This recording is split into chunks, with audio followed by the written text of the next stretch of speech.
From a combat perspective, I always, and I still feel like the meat and potatoes of any God of War game is combat.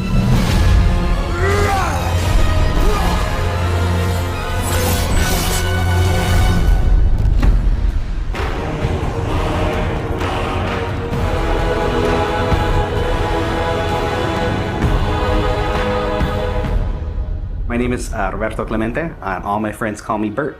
I'm a senior combat animator here at Sony Santa Monica. My name is Kim Nguyen, and I'm a gameplay animator. Hi, I'm Sabra, and I'm a senior VFX artist on God of War Ragnarok. My name is Grace Pan, and I'm a gameplay animator in God of War Ragnarok. Hi, I'm Stephen O'Hara, GBA, combat designer on God of War. And I create interesting and memorable creatures that players like to attack and defend against. As an animator, you gave life to characters. You make them move, you gave them personalities, you gave them weight.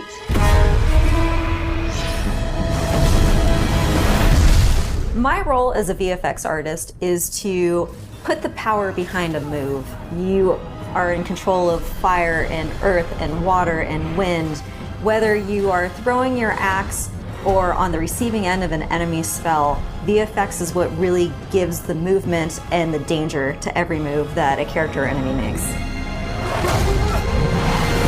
I work really closely with the design team and the tech art team on this project specifically. We actually work a lot with camera, along with the guidance of our great camera team, so I find myself doing fight choreography sometimes. One of the most challenging parts about being a combat designer isn't the technical implementation of creating a creature, but it's really navigating that line between frustrating and engaging. We want to make something that makes players lean forward and focus and really try hard against that enemy and feel good about overcoming that, but we don't want to make them feel defeated if they can't figure something out. And then it feels rewarding when you win, not because it was impossible, but because it was fun and engaging. After the last game, we've heard the community cry out for more mini-bosses, bigger creatures, and enemy variety, and this time we really leaned into that. So in God of War Ragnarok, you're going to be traveling to all 9 realms, and each realm is going to have like its own theme of enemies that are very unique to that space. For example, in Alfheim, we're familiar with the Dark Elves, but this time around we're going to be fighting Light Elves, such as the Light Elf Warrior. One of the key learnings from the last God of War game is we don't have to think about the camera and how close combat is going to feel. We already have that knowledge, so we can build upon the close camera that we have, and we can iterate on enemies, creating more interesting scenarios.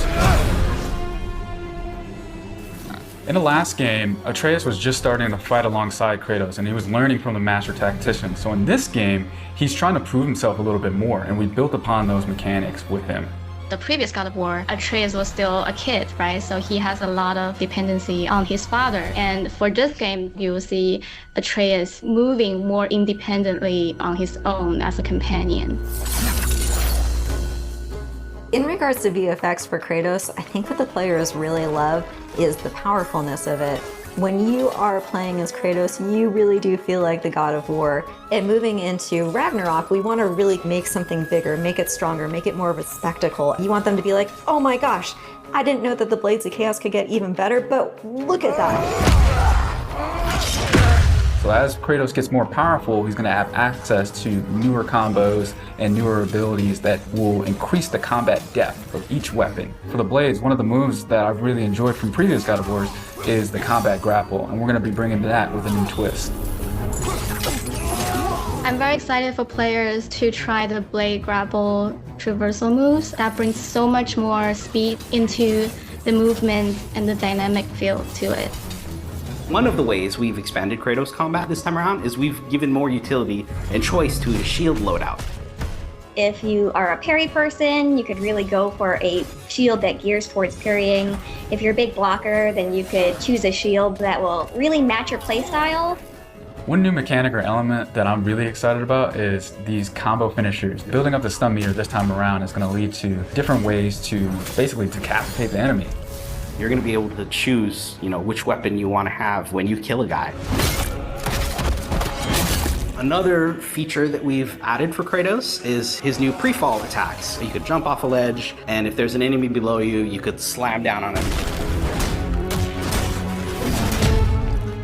There's such an emphasis on verticality in some of these fights that it's super engaging. And as Kratos, now that you have so much mobility and that you can also take advantage of that verticality, I think it just adds such another interesting layer to a fight.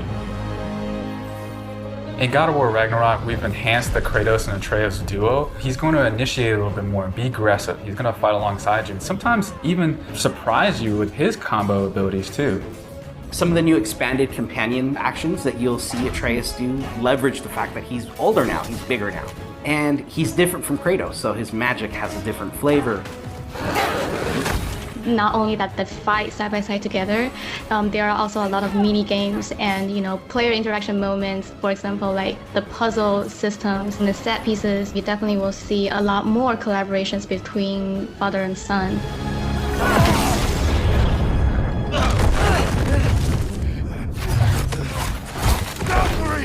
Odin must have sent them! There's so much that goes into building a big set piece. You basically iterate and iterate and iterate, and it takes testing and just seeing what works to really figure out the personality of something. Basically, every department gives it their all to make things really spectacular. There were a lot of different times that I would look back at God of War games just through the ages. Before 2018, there were so many amazing, huge boss fights and set pieces that it was a huge inspiration for me on my time on this project. For the old father! Our design philosophy for creating new and memorable enemies is basically making them a combat puzzle, similar to like chess, and focusing on the chess pieces. Each piece has its own theme and its own use. You need to be able to see what's happening in an instant and be able to react as the player. There's a couple of different ways that we go into making an attack very readable for the player. Sometimes we add a signature audio cue, or we'll add the different rings, such as what we did in the last game, that lets you know that this attack is unblockable, you need to dodge it. There's so many different ways that the effects really helps not just show what an enemy is about to do, but show who the enemy really is.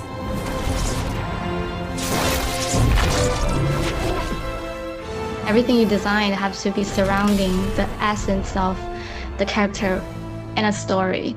It's what makes it believable and memorable in the first place.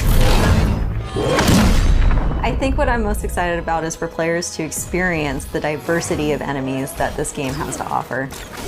You will be fighting everything from small little creatures to things that will take up the entire screen. All of their designs run the gamut. I think each one looks so much different from the next one, and each of them have their own play styles and their own little fantasies that go into it. And so I think if you are really into Norse mythology, you'll be very interested to see how Sony Santa Monica has taken some of these creatures and interpreted them for God of War. Everything that goes into the game, there's emotion behind it and intent behind it, and by the time it gets to you, everything that you've seen that you're gonna play and experience has been sweated over, bled over, tested, and is fun to play.